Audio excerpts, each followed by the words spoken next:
Hi everyone, today we will do legal dictation exercise number 12. So ready? Start. The other objection which has been raised is that the agreement dated 12 to 1986 required registration under the provisions of the Indian Registration Act. The unregistered agreement would not be admissible in evidence, hence, it could not be acted upon. Yet another objection which has been raised is that the suit was filed beyond the period of limitation.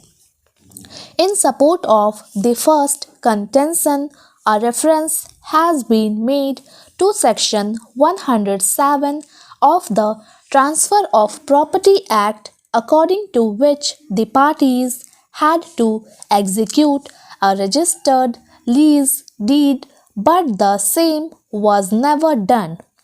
We find that the High Court has rightly dealt with the question while holding that the plaintiff had not filed the suit for enforcement of agreement of lease.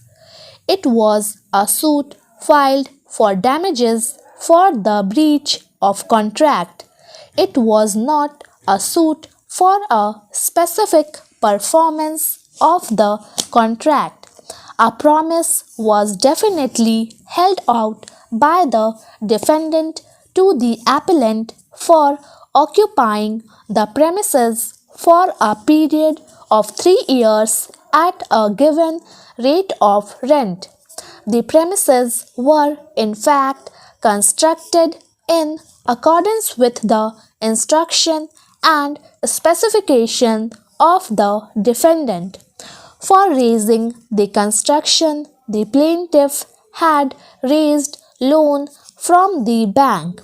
Everything happened in accordance with the terms of the contract except that the period of tenancy was interdicted before 3 years of taking over of the possessions by the defendant.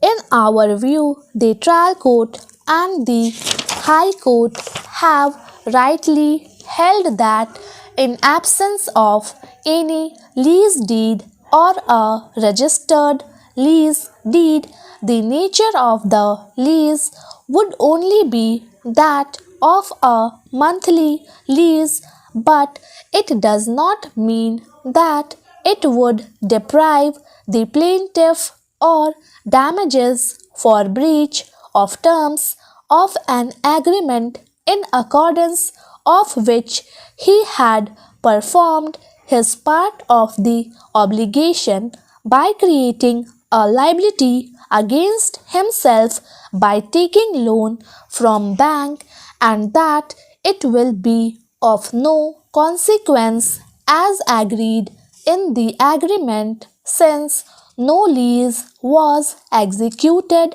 and registered. The plaintiff were constructed in accordance with the design and specification given by the defendant. It may be of no use to any other person and for any other purpose. In this background, as what was held out by the defendant assumes importance, and in case one who holds out a promise will have to compensate the party who acted bona fidely on the basis of the promise made. As indicated earlier, even the tender notice, besides other correspondence, all gave out that the defendant would occupy the premises for a period of 3 years. Everything was acted upon according to the agreement except the execution of lease deed. Hence, there was a termination of tenancy on 15 days' notice. The plaintiff is not insisting that the defendant must retain possession for the remaining period or that the tenancy was not terminable, but termination of the tenancy would not necessarily mean that the defendant would also not be liable for compensating for the breach of promise held out in the terms of the agreement. Thank you.